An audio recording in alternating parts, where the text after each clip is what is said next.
$1 million. The bid had already closed at $600. Every head in the rain-darkened North Carolina auction yard turned toward the woman in the cream wool coat. 58-year-old Daniel Mercer still had his buyer's card raised in one hand. His 14-year-old son, Eli, stood beside him with a paper cup of coffee going cold between both palms. In front of them, beneath a patched tarp, sat the remains of an American 427 Grand touring prototype that looked as if it had spent half a century losing an argument with a leaking tobacco barn roof. The auctioneer lowered his hammer very slowly. "Did you say 1 million, Mrs. Vale?" Eleanor Vale did not look at him. She looked only at the car. "I'll pay the buyer $1 million for lot 87. Today. No inspection, no conditions." Rain ticked on the corrugated roofs. Somebody at the back laughed once, then stopped when nobody joined him. Daniel had bought the car because the catalog called it an unidentified home-built special. The body was dull silver beneath the dirt. The long hood was tied down with baler twine, and the interior smelled of wet horse blankets. It had no wheels worth saving and no key. $600 was what Daniel had put aside for a replacement two-post lift at his Greensboro garage. He had spent it on the car because one glimpse through a split in the tarp had shown him something the catalog writer had missed. An unconditional $1 million. Now the chief executive of Vale Heritage Performance, one of the most powerful collector car dealers in America, was offering him $1 million before the auction crew had even rolled it out. Eli tugged his father's jacket. "Dad," he whispered. "Her hands are shaking." Daniel looked down. Eleanor's face was composed, but the leather folder in her left hand trembled hard enough to flick rain from its edge. He walked to the car instead of answering her. "Mr. Mercer," Eleanor said, "you may wish to think carefully." Daniel untied the baler twine. The hood rose only 2 inches before a seized latch stopped it. A yard worker reached for a pry bar. Daniel caught the man's wrist without force. "Not from that side." He slid 2 fingers beneath the left front edge, pressed upward against a hidden spring, then turned the small external pin clockwise. The latch released with a clean metallic click. "How did you know that?" the auctioneer asked. Daniel lifted the hood. "Because it isn't home-built." Underneath lay an empty engine bay webbed with dust. 2 rusted oil lines ran down the left inner fender to a narrow tank behind the front wheel. The right frame rail carried a hand-welded bracket with 3 holes arranged in a triangle. Daniel scraped away a thumb-width of grime and exposed pale blue paint beneath the silver. Eleanor took 1 step forward. Daniel touched the bracket, then the oil lines. Dry-sump tank mounted ahead of the axle, 3-position shock pickup, and a hood release that turns backward because a normal cable fouled the steering column. Whitcomb Harrier development work. Tang. The car gave him no magical answer. It gave him 3 ordinary details that belonged together. Eleanor's folder shook again. $1 million, she repeated. "You sign the sale note, my transport team removes it, and your involvement ends here. You haven't asked whether I own it yet." The hammer fell. "Then I own it." Daniel lowered the hood gently. "And I don't sell a machine until I know what I'm selling." Her expression hardened. "That principle may cost you a great deal. So might ignoring it." Daniel nodded toward the cracked tires. "Give me the release sheet, and let me put it on my trailer. If the frame is rotten, it doesn't move until it's safe. If it can be stabilized, I'll put it through one controlled load test before anyone calls it scrap or stolen. No shortcuts." Eleanor glanced toward the black Cadillac Escalade waiting by the gate. A broad man in a charcoal overcoat stood beside it, speaking into his phone while watching the Harrier. "You do not understand who else will want that car," she said. "Then perhaps you should tell me why your hands are shaking." For the first time, her control slipped. Not anger. Fear. "Take the $1 million, Mr. Mercer." Daniel looked at Eli. Since his mother died 3 years earlier, every unexpected expense made the boy wonder whether the garage would survive. Daniel thought of the condemned lift and the overdue property tax bill in his office drawer. Then he looked back at the CEO. "No." The man by the Cadillac Escalade ended his call. Eleanor's voice dropped. "Then get it behind locked doors before dark." Daniel's garage occupied a brick shop beside a freight corridor in Greensboro, North Carolina. Mercer Motor Works had been painted above the doors by his father in 1989. Inside, one lift carried a red safety tag, and 3 generations of wrenches hung on a board. The Harrier arrived on Daniel's recovery trailer. With 2 dollies and Nia's help, he winched it inside without loading the seized rear axle. Nia walked around the car once and looked at Daniel. "You spent the lift money on that?" Apparently I spent it on $1 million. That isn't an answer. It's the only one I have. Eli closed the roller door and slid the bolts home. The CEO wanted it gone. Nia's eyebrows rose. Which CEO? Eleanor Vale. Nia turned back to the car. Oh. Daniel set 4 jack stands under the suspension pickup points, not under the corroded-looking floor. Before any investigation, he photographed the car exactly as it had arrived. He marked the seized wheel hubs, checked for fuel, disconnected the brittle battery lead, and laid absorbent pads beneath the oil lines. The work was slow because old cars punished hurry. Using a plumb line, masking tape, and a steel rule, Daniel measured diagonally across the suspension brackets. The frame was within 5/32 of an inch of square. Nia tapped the silver body with a plastic hammer. Most panels returned a thin aluminum note. The left rear quarter gave a dull thud. "Filler?" she asked. "Maybe." Daniel heated nothing and ground nothing. He removed the rear lamp, inserted a small inspection camera through the opening, and turned the screen toward Eli. Beneath the filler lay a continuous gas weld joining 2 old sections of aluminum. The weld was neat, but not modern. Around it ran a halo of pale blue paint. Eli frowned. So somebody crashed it? Or modified it? Daniel traced the line on the screen. Look where the seam goes. It isn't a repair around damage. It's a complete change of tail profile. On the floor beneath the rear axle, he found the next detail. The differential casing had 2 blanking plugs where an oil cooler should have connected.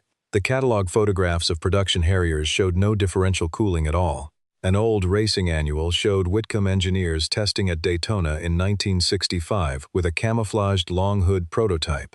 Its rear body was short, and a hose loop hung beneath the differential. The caption named no chassis number. Eli leaned close. It's the same shape. Similar, Daniel corrected. Similarity isn't proof. Nia pointed at the hood latch. And 3 similarities? A reason to keep looking. At 5:20, a courier delivered a notice from Vale Heritage Performance claiming Lot 87 might contain stolen components. It barred Daniel from dismantling or operating the car, while the auction's insurer suspended his buyer's paperwork. Eleanor had not needed another insult. She had simply placed the Harrier in a legal fog where Daniel could neither sell it nor prove it. His phone rang before he finished reading. "Mercer Motorworks," he said. "Mr. Mercer." Eleanor's voice was clipped. "The offer remains open until 6. You've frozen a car you say you want to buy. I am protecting a client's property." "Which client?" There was a pause. Julian Rusk. Rusk owned casinos, demolition firms, and one of the country's largest collections of post-war American performance cars. Newspapers called him a businessman. Old hands around Greensboro used less printable words. Eleanor continued. 2 years ago, Vale Heritage sold Mr. Rusk the Whitcomb Harrier factory development prototype, chassis, WHC014, for $6.4 million. It was represented as substantially original. If the remains in your garage carry parts belonging to that car, they must be returned. Daniel looked at the empty engine bay. And if the remains in my garage are WHC014? Eleanor did not answer. That's why you offered $1 million before I opened the hood, he said. 6 o'clock, Mr. Mercer. I won't sign a false description to make a problem disappear. You have 40 minutes. No. You have 40 minutes to decide whether you're calling me a thief or asking for my help. He ended the call. Eli stared at him. Can she shut us down? Daniel folded the notice. She can make the next few weeks expensive. We don't have expensive. That was true. Daniel rested both hands on the workbench. He could accept $1 million and never worry about the lift, the property tax bill, or Eli's future again. He could also sign away an object whose identity he did not understand to a woman who clearly did. Your mom used to say fear makes everything look urgent, he said. Eli gave a small smile. She also said you could turn buying a toaster into a full diagnostic. She wasn't wrong. At 6, no sale note was signed. The next morning, Daniel began with the frame rail. Factory Harrier numbers were stamped on the right rail beside the front outrigger, but that area had been coated in thick undercoating. He softened it with citrus solvent and a wooden scraper, working half an inch at a time. Under the first layer appeared fresh black paint. Under that was red oxide primer. Beneath the primer, a rectangle of steel carried the shallow marks WHC041. Nia exhaled. Production chassis 41. Daniel angled a magnetic light across the surface. Read the 4. The left stroke was deeper than the right. The grain around it had been flattened with a punch. He cleaned a little farther and revealed 2 small circular depressions above and below the number. Somebody welded in a patch? Eli asked. No weld boundary. Daniel set a straight edge against the rail. They peened the original numbers, filled the lows, then stamped new ones over the top. He did not reach for acid or an angle grinder. Both could destroy evidence. Instead, he used a handheld ultrasonic thickness gauge at measured points. Most of the rail read 102 thousandths of an inch. Beneath the 4 and the 1 it read 87 thousandths. Metal had been removed. That result weakened the stolen parts claim and created a worse question. If the number had been altered, which identity was false? Daniel's wreck or Rusk's immaculate car? After lunch, 2 regular customers canceled and a supplier placed Daniel's account on cash-only terms. An unsigned post accused Mercer Motor Works of dismantling a disputed vehicle. Its photograph had been taken through the side window that morning. Daniel covered the glass with brown paper. At 3, Eleanor arrived alone. She looked different without the auction staff around her. Tired rather than formidable. Her eyes went first to the ultrasonic readings written on masking tape along the chassis rail. You removed the coating, she said, without altering the steel. You were instructed not to dismantle it. Cleaning isn't dismantling, neither is measuring. Eleanor placed her folder on the bench, but kept one hand on it. Mr. Rusk's representatives will be here tomorrow at noon with an independent examiner. Independent of whom? That is not helpful. Neither is calling my customers. Her gaze sharpened. I did not do that. Daniel believed her. Not because he trusted her, but because the surprise came before she could arrange her face. He showed her the thickness readings. Someone erased the original number and substituted 41. Do you know where 41 is? Destroyed in a factory fire in 1972. Convenient. Eleanor walked around the Harrier. Her fingers hovered over the triangular damper bracket without touching it. The car sold to Rusk has WHC014 stamped in the correct place, she said. Stamped when? In 1965. That wasn't my question. She looked toward Eli, who was labeling removed fasteners at a side bench. Your son should not be here tomorrow. Daniel stepped between her and the bench. Is that advice or a threat? Advice. Her voice softened. Rusk does not respond well to uncertainty. Then why did you sell him certainty? The color drained from her face. My father founded Vale Heritage, she said. When he became ill, our restoration director, Peter Sloan, managed the Harrier project. I signed the sale documentation 6 weeks after taking control. The files were complete. The specialists agreed. The car was beautiful. And you doubted it. I doubted one thing. She opened her folder and removed a photograph. It showed the immaculate dark blue Harrier sold to Rusk, its 427 V8 polished, and its hood raised. Daniel studied the left inner wing. The dry-sump pipes ran behind the steering column. On the wreck in his garage, the original clips and wear marks ran in front of it. The blue car's lines follow the production drawing, Eleanor said. 014 was a development car. The old test notes said its lines overheated the steering coupling, which is why the hood latch was reversed. Sloan told me the factory had corrected the routing during a 1968 rebuild. Did you believe him? I chose to. Daniel handed the photograph back. That isn't the same thing. Eleanor closed the folder. Help me establish what this is before Rusk's examiner takes control, and I will withdraw the notice against your garage.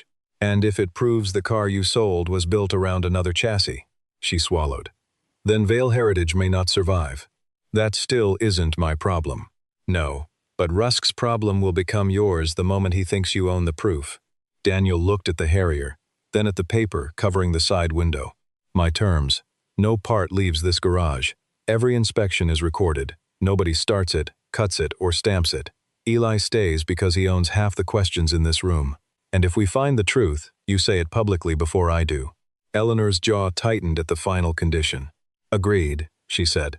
It was not trust. It was a ceasefire with measuring tools.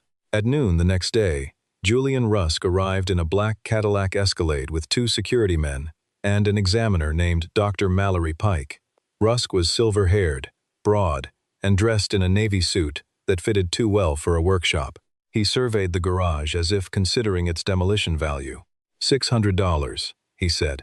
That was a clever purchase, Mr. Mercer. Lucky so far. Luck is often what people call information they weren't invited to share. Eli stood behind the parts bench. Daniel saw his son's shoulders tighten. Rusk walked to the Harrier. I paid $6.4 million for the only surviving factory prototype. Therefore, this is either scrap, stolen material, or an attempt to trouble me. Which would you prefer? I'd prefer to measure it. Pike opened a polished aluminum case full of instruments. I will require unrestricted access. You'll have supervised access, Daniel said. Nothing destructive. Rusk smiled without warmth. Your business appears delicate. It would be unfortunate if caution made it more so. Eleanor stepped forward. Those are the agreed conditions, Julian. Rusk turned his head slowly. You are not in a position to set conditions. Her hands were still this time. In this workshop, Mr. Mercer is. Pike began with the body tags. One small aluminum plate behind the passenger seat carried number 041. He declared it consistent with Whitcomb's stamping. Daniel asked him to remove it. The two lower rivets were old split-shank copper.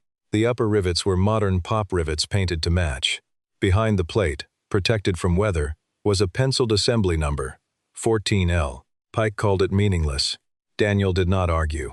He moved to the front suspension. Production Harriers used equal upper control arms. The wreck's right upper arm was nearly half an inch shorter than the left, and its triangular bracket allowed 3 shock angles. Accident repair, Pike said. Then the frame would show a pull, Daniel replied. It's within 5/30 seconds diagonally. Competition modification. Then why is the same pale blue factory primer continuous beneath the bracket?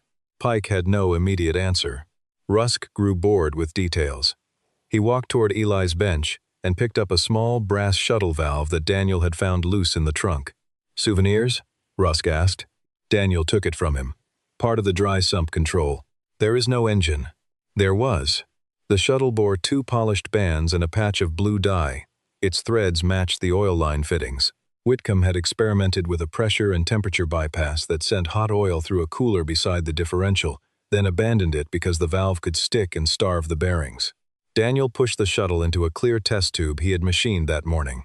He connected a hand pump and warmed the tube in a controlled water bath. At 158 degrees Fahrenheit, nothing happened. At 176, nothing. Pike smiled. A loose plumbing part. Daniel increased pressure to 55 pounds per square inch. The shuttle snapped across the bore. Green test fluid diverted through the second outlet and filled the line that would have run to the differential cooler. Eli watched the gauge. 55 exactly. The movement was small, but everyone understood it. The valve, the oil lines, and the blanked differential fittings formed one experimental system. It had not been assembled from random Harrier spares. Rusk's expression did not change. Pike's did. Eleanor took a folded photocopy from her folder. A 1965 development note lists a dual-circuit oil control test at 55 psi on WHC014. A note you control, Rusk said. Which is why the car must prove itself, Daniel replied. Rusk faced him. The car has no engine. Then somebody removed it. And without it, you have an interesting collection of pipes. Daniel looked toward the trunk. The floor was covered by swollen plywood. Its right side sat 5/16 of an inch higher than the left. He had noticed it on arrival but had not yet disturbed it because of the legal notice. Now, under the agreed inspection, he removed 6 corroded screws and lifted the panel. Beneath it lay a shallow compartment. Inside were 8 velocity stacks wrapped in oily cloth, a cracked magnesium timing cover, 2 mechanical fuel injection metering units, and a slim steel ledger plate stamped 014P. Rusk's security men moved closer. Daniel lowered the panel. That's enough for today, Pike protested. I have not examined those items. You photographed them. They stay here. Rusk buttoned his jacket. Mr. Mercer, I will offer you $2 million for the entire lot, provided you sign a statement that the chassis is an abandoned development buck without identity. Eleanor stared at him. Daniel did not. No. You have a son, a failing lift, and a lease review in 9 days. Eli's paper label slipped from his fingers. Daniel felt something cold settle behind his ribs. The lease was not public. Neither was the lift inspection. You've done your homework, he said. I dislike uncertainty. Then you shouldn't buy certainty from people willing to sell it. Rusk stepped close enough for Daniel to smell mint on his breath. Machines do not protect men, Mr. Mercer. Men protect machines. Daniel held his gaze, not by lying about them. Rusk left with Pike and the security men. The Escalade's tires hissed over the wet road. Only after it disappeared did Eli speak. How did he know about the lease? Daniel looked at Eleanor. Not from me, she said. Sloan arranged the auction inquiry. Where is Peter Sloan now? Still my restoration director. Daniel gave a humorless laugh. Then your problem isn't in my garage. It's still on your payroll. That evening, he sent Nia home and drove Eli to his grandfather's house. Eli refused to get out of the pickup. You said I could stay. Before a man knew the date of our lease review. Mom would hate you doing this alone. Daniel gripped the steering wheel. The boy was right, which made the decision harder, not easier. Your mom would hate me using you to prove I'm not frightened. Are you? Yes. Eli waited. Daniel looked through the windshield at his father's narrow brick ranch house. Courage isn't a lack of fear. It's deciding which fear gets to choose. That sounds like something Mom said. It was. Eli got out, then leaned back through the open door. The blue dye on the valve. It was on the velocity stacks, too. Daniel nodded. I saw. Just checking. It was not the answer. But it was the next physical question. Back at the garage, Daniel laid the 8 velocity stacks on a clean cloth. Each had a smear of faded blue inspection dye near its flange. Under ultraviolet light, 7 glowed weakly. The 8th showed a crescent where repeated contact had wiped the dye away. He aligned the stacks with the 8 numbered ports on the mechanical injection metering block. Positions 3 and 4 had been reversed in storage. On the underside of number 4, scratched by hand, were the word Daytona and a date, 11/65. Daniel knew that a date was not a running engine. He needed the missing block. He examined the empty engine mounts. The left rubber mounting had split, leaving a wedge of aluminum trapped beneath its lower plate. One face carried a fragment of casting texture and pale blue paint. It had broken from something during engine removal. At midnight, Eleanor returned with takeout coffee and a cardboard records box. You agreed no paperwork would lead this, Daniel said. It won't. She set down the coffee. But this may tell us where to put a wrench. The box contained restoration timesheets for Rusk's blue car. 7 years earlier, Vale had acquired fire-damaged production chassis, WHC-027. Sloan's team replaced the rear clip, rocker panels, front crossmember and floor. The engine line read, customer-supplied prototype spec 427 V8, no original number visible. That could still be a legitimate reconstruction of 014, Eleanor said. Except your photographs show production oil routing, equal upper control arms, and a normal hood latch. What do you need? Access to the blue car. Rusk will never allow it now. Then access to what was removed from 27. Eleanor went still. Vale keeps displaced original components in an off-site store. Including engines? If Sloan followed policy. Daniel checked the time. 12:15. Open it at 7. My board has suspended my operational authority pending an emergency review. Who called the review? Peter Sloan. Daniel slid the archive box back toward her. Then stop arriving as a CEO. Arrive as the person with the keys. At 7:10, Eleanor unlocked Vale's component warehouse outside High Point, North Carolina. Daniel brought Nia, but not Eli. They wore body cameras and touched nothing until Eleanor began a continuous inventory recording. The crate marked WHC-027 sat on the top rack. A Vale forklift driver lowered it while Eleanor watched the doors. Inside lay a complete 427 V8 under waxed cloth. The front timing case had a jagged piece missing beside the left mount. Daniel photographed both fracture faces, then compared molds of their surfaces. They matched along 7 branching ridges. The engine removed from Daniel's chassis had been stored in the crate labeled 27. Nia whispered, "That's it." "It's a link," Daniel said. "Not yet a running proof." The 427 V8's number pad had been ground smooth, but its configuration was wrong for a production engine. It carried twin scavenge outlets, a drilled gallery for the 55 Psi shuttle, and a narrow flywheel with hand-balanced holes. Daniel rotated the crank by hand. It moved 6 degrees, then stopped. "Seized?" Eleanor asked. "Obstructed." He removed the spark plugs. Cylinder 6's plug had been struck closed. A fiber optic camera showed a loose intake valve resting against the piston. Starting it would destroy the engine. A proper rebuild would take months and more money than Daniel possessed. His controlled test promise seemed to die in the cold warehouse. Then Nia noticed fresh, clean marks on the crate bolts. Someone had opened it recently. A door slammed at the far end of the warehouse. Peter Sloan came down the aisle with two Vail managers behind him. He was a thin man in his late 50s, with steel-framed glasses and spotless brown wingtips. "Eleanor," he said, "you have no authority to be here. I am still chief executive. In title, pending review." His gaze moved to the engine, then to the fracture fragment in Daniel's hand. "Mr. Mercer is trespassing." "Mr. Mercer is my retained engineer," Eleanor replied. "On whose budget?" "Mine," Sloan smiled. "Rusk's attorneys have obtained an injunction against operation of the disputed vehicle. Vail's insurers will withdraw all coverage if any component leaves this building." Daniel looked at the fresh bolt marungdes. "You came to move it. I came to secure company property. Cylinder 6 has a dropped valve. If you'd tried to start it, the piston would have punched it through the head." For 1 second, Sloan looked toward the cylinder before catching himself. It was enough. Daniel covered the engine again. "Nothing moves today." Eleanor stared at him. "But we need it, and I need it not destroyed." Sloan's smile returned. At last, a sensible decision. Daniel walked past him. Refusing the shortcut cost them their best chance of immediate proof, but it preserved the one piece of machinery capable of giving a final answer. By afternoon, the warehouse was locked. A landlord's agent toured Daniel's garage with a tire wholesaler, while Daniel kept working. He cleaned the Harriers' fuel system and found another clue. The twin tanks fed through a balance line, but a small brass restrictor had been soldered into the right outlet. Production drawings showed equal flow. On the development car, the right tank sat closer to the exhaust, and fuel vapor had caused starvation during long right-hand turns at Daytona.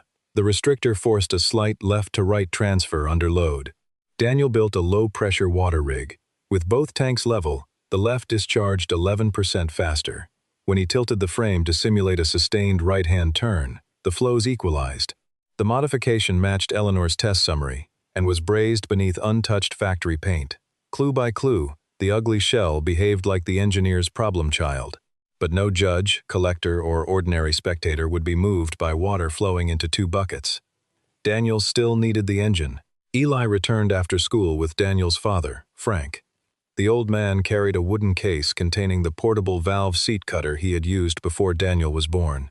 "Your boy says you've got a 427 V8 with 1 valve down and no time," Frank said. "The engine is locked in high point." "Then why are you looking at the car instead of getting it out?" "Because stealing it would make Rusk right." Frank nodded once. "Good. I'd hate to have raised an idiot." Eli placed a printout on the bench. It was not a secret document. It was the public notice for Rusk's annual charity collector car gala at the Vail Heritage Proving Ground on Saturday. The featured attraction was the blue Harrier, WHC-014, making a demonstration run for invited buyers and journalists. "Tomorrow," Eli said, "if he runs the wrong car in public, everyone believes it forever." Daniel studied the program. The gala included a chassis dyno demonstration in Vail's glass-fronted engineering hall. The dyno could reproduce speed, temperature, and engine load without placing an unproven vehicle on a public road. He saw the shape of a test. The question was no longer whether his shell could be made roadworthy in 48 hours. It could not.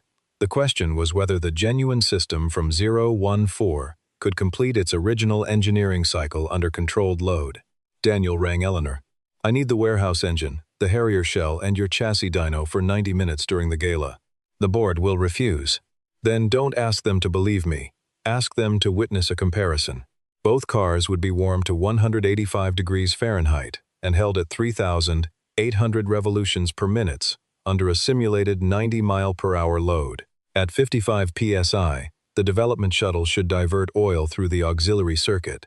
Rear line pressure should exceed 40 psi within 3 seconds, and oil temperature should remain below 221 degrees for 5 minutes. A production reconstruction would show no corresponding flow. Then, after 12 minutes of heat soak, both engines would attempt a hot restart. Whitcomb's final, 1965 note, claimed 014 had cured its vapor lock with the asymmetric tank balance. The real system should restart within 5 seconds without electric boost. "The blue car may perform perfectly," Eleanor said. "It probably will, but it won't perform like 014. Your chassis has no engine. The engine is in your warehouse, with a dropped valve. A valve can be repaired without rebuilding the whole car if the piston and guide survived. We inspect first. If it needs more than a controlled top-end repair, we stop. And if we fail? Then we fail where everyone can see the measurements. No speeches. Eleanor was silent for a long time. Rusk threatened to call the company's notes if I allowed any test. She said, "Can he? He bought the debt yesterday." That was his real leverage, not violence in a dark alley. Ownership, reputation, and the ability to make honest people choose between truth and payroll. "What happens to your staff if Vail closes?" Daniel asked. 112 people lose their jobs. "What happens if you keep selling certainty you don't have?" She let out a slow breath. "Send me the test protocol."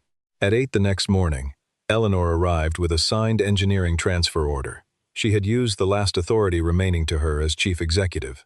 The warehouse released the engine on the condition that it traveled in a sealed Vail crate to the proving ground, not Daniel's garage. Rusk responded within an hour. Daniel's landlord withdrew the lease renewal offer and served notice that the building would be marketed immediately. Vail's board scheduled Eleanor's dismissal vote for Saturday morning, 1 hour before the gala. The cost was now visible. Daniel could save himself by withdrawing and taking Rusk's money. Eleanor could save her title by canceling the test. Neither did. At the proving ground, Daniel's team worked through Friday night. The dropped valve had bent without cracking the piston, but its guide was scored. A full restoration would take months. Daniel performed only the controlled repair needed for the test and claimed no more. Frank cut a replacement guide from period-correct stock. Daniel lapped a new valve, checked the piston ultrasonically, and pressure tested the head. Nia replaced the perished external oil hoses, tagging every original for preservation. They mounted the 427 V8 in Daniel's pale blue frame using the fracture-match timing cover, the mating points aligned without force. The production engine mounts on the blue car sat just over half an inch farther rearward. At 2 in the morning, the 427 V8 turned through 2 complete revolutions by hand.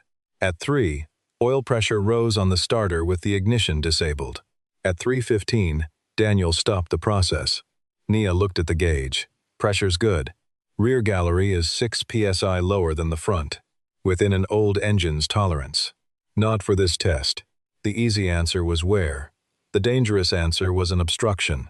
Daniel removed the external line to the 55 psi shuttle and found a crescent of black sealant lodged against the union. It was modern silicone, the kind used when the engine had been stored. Someone had plugged the circuit carelessly, or deliberately. Daniel flushed the line into a clean tray until no debris remained. He repeated the starter test. Front and rear galleries now differed by less than 1 pound. That, he told Nia, is why pressure is not the same as flow. At 4:10, the engine fired for the first time in decades. The sound was rough and uneven. Blue smoke rolled toward the exhaust hood. Daniel shut it down after 11 seconds. Eli, watching through the bay window with Frank, pressed both hands against the glass. Eleanor looked devastated. What failed? Nothing yet. 3 injectors are lean, and 1 throttle bank is opening early. Running it longer would burn a valve. The mechanical fuel injection metering units from the trunk were not identical. One carried a production cam. The other had a hand-ground cam with a slightly steeper middle ramp. Daniel dismantled neither. He mounted both on a bench drive and measured delivery into 8 cylinders. The production unit varied delivery by 18%. Daniel calibrated the development unit to the scratched Daytona stack order and cut variation to 3. At dawn, the 427 V8 started again. This time the exhaust pulses settled into a deep, even beat that made loose wrenches tremble on the shadow board. Oil pressure held at 42 psi at warm idle. Coolant stabilized at 172 degrees Fahrenheit. Daniel ran it for 90 seconds, then shut it down. It can idle, he said. Tomorrow it has to prove the system. Saturday brought clear winter sunlight and 400 invited guests. Vail Heritage's engineering hall had a glass wall facing the test apron. Collectors, automotive journalists, former employees and buyers gathered around the chassis dyno. The immaculate dark blue Harrier occupied the center under spotlights, its paint deep enough to reflect faces. Daniel's pale blue wreck arrived on a low flatbed with mismatched borrowed wheels, fresh-rated tires, bare aluminum repairs, and dirt cleaned only where work required. It looked like the before photograph of a car that might take 5 years to restore. People laughed until they saw the engine under its open hood. Rusk stood beside the blue car with Dr. Pike and Peter Sloan. The board had voted Eleanor out 40 minutes earlier, but Sloan's appointment would not take effect until noon. Until then, she still controlled the site. Rusk met Daniel at the chassis dyno gate. "Last opportunity," he said quietly. $2 million, your lease restored, and a 5-year service contract. Roll your car back onto the flatbed. Daniel looked across the hall at Eli. His son held a clipboard beside Nia, trying to look older than 14. "No. Then when this fails, you leave with nothing." "No, I leave knowing what failed." Eleanor stepped onto the testing platform and faced the guests.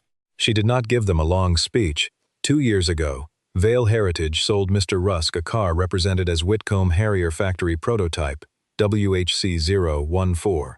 Evidence found this week makes that representation unsafe. I signed it. Whatever the reason, that responsibility is mine. Today, both vehicles will complete the same published engineering test. The measurements will be displayed live. Cameras rose. Vale staff stopped pretending not to listen. Sloan pushed toward the platform. "This test is unauthorized." Eleanor held up the transfer order. "It was authorized yesterday." Rusk turned to Pike.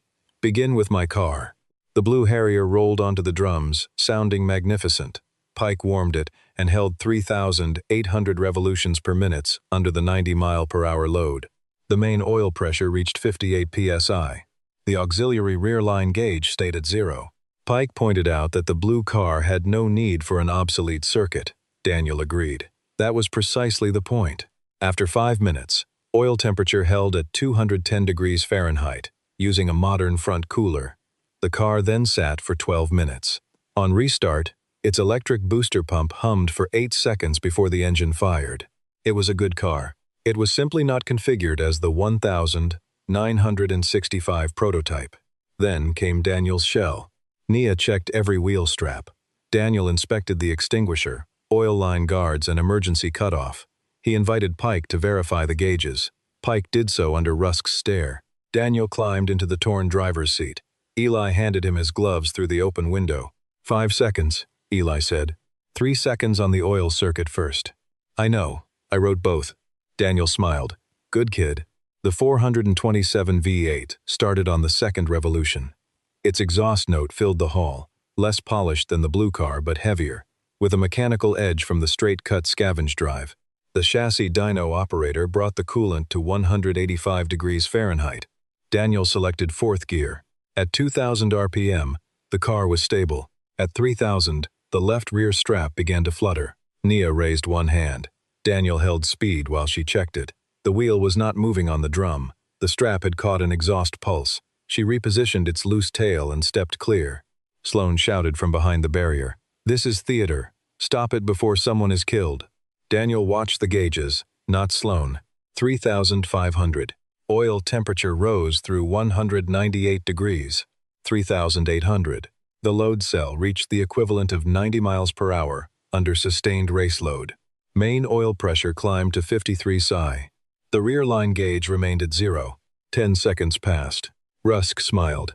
Eleanor's hands began to shake again. Daniel eased the throttle back. Sloan lifted both palms as if the result had settled everything. The valve is a loose experimental part fitted to a later shell. End the test. Daniel did not answer. He had defined the system to trigger at 55 psi, not at a particular engine speed. The load had produced only 53. Increasing RPM would raise speed as well as pressure and break the comparison. So he changed load, not speed. He signaled the operator to add 2% drum resistance while holding exactly 3,800 revolutions per minute. The 427 V8 deepened its note. Main pressure touched 54, then 55. From somewhere beneath the left fender came a sharp metallic tick. The rear line needle jumped from 0 to 43 psi in less than 2 seconds. Amber oil moved through a clear witness section Daniel had fitted outside the body. Guests saw it before the numbers appeared on the large screen. The auxiliary circuit was alive. Oil temperature reached 214 degrees, then stopped climbing. For 5 minutes it stayed between 214 and 217. Main pressure varied by less than 2 psi. The rear circuit held above 40. The battered shell was completing the thermal cycle for which Whitcomb's engineers had built the development car. Daniel brought the engine down slowly and shut it off. 12-minute heat soak, he said. The clock appeared on the screen. That wait was harder than the run. Heat gathered beneath the long hood. Fuel in the right tank rose toward the temperature that had caused the original vapor lock. No one could improve the result with a speech. The metal would decide. At 7 minutes, Rusk spoke to one of his security men. The man moved toward the control desk. Vale technicians closed ranks in front of it. At 9 minutes, Sloan tried to disconnect the live display, claiming the test data belonged to Vale. Eleanor placed herself between him and the cable. "It belongs to everyone watching," she said. At 11 minutes, Daniel climbed back into the car. He did not use an electric booster because 014 had not carried one in November 1965. Eli stood by the window, watching the countdown. 12 minutes. Daniel switched on the ignition and pressed the starter. 1 second. The engine turned. 2 seconds. One cylinder caught, then 3. 3.6 seconds. All 8 fired, and the engine settled at 900 RPM. The asymmetric fuel balance had prevented the vapor pocket. The result shown on the screen. Hot restart, 3.6 seconds. Pass. For a moment, the hall did not erupt. People leaned toward the display, checking that they had read it correctly. Then, a retired Vale machinist near the barrier took off his cap. Another former Whitcomb employee began clapping. The sound spread until it struck the glass wall and came back louder. Eli did not clap. He pressed his lips together and wiped one eye with the sleeve of his sweatshirt. Daniel shut the engine down and stepped from the car. Pike approached the microphone. Rusk said something sharp to him, but the examiner shook his head. "The test does not, by itself, establish legal title," Pike said. "It does establish that the pale blue chassis, engine and oil control components operate as one development system matching the surviving specifications of WHC 014. The blue vehicle does not." That was enough. Not a valuation, not a verdict. A machine had answered the question people had spent 2 years avoiding. Rusk turned on Eleanor. "You sold me a fraud. I sold you a car whose identity I failed to challenge," she replied. "You will receive every remedy the contract allows. But you will not take Mr. Mercer's car, his garage, or his silence. You no longer run Vale." Behind her, the company's finance director removed a board resolution envelope from Sloan's hand. "The appointment of Mr. Sloan was conditional on no material conflict of interest," she said. "The warehouse access logs and the obstructed oil line require investigation." Sloan looked toward the exit. 2 Vale security officers, not Rusk's men, stood there waiting to escort him to a private interview. No one struck him. No police sirens supplied cheap drama. He simply lost the authority that had protected him when technicians began following Eleanor's instructions again. Rusk's threat also changed shape. With cameras live, and the test witnessed by his own examiner, secrecy was no longer an asset he could buy. His expensive blue Harrier remained a beautiful, reconstructed car, but not the thing he had been promised. His best route was recovery of his money, not possession of Daniel's evidence. He stopped beside Daniel on his way out. "You have made enemies today." Daniel glanced at the Vale workers surrounding the pale blue car, recording pressures and temperatures for a preservation report. "I also made witnesses." Rusk's mouth tightened, then he left. Independent investigators found that Sloan had used WHC 027 as the blue car's structural basis, restamped it as 014, and transferred period components to make the history appear continuous. Eleanor had chosen convenience over doubt when she signed the sale. She admitted it publicly. Vale Heritage bought the blue car back from Rusk under its authenticity guarantee.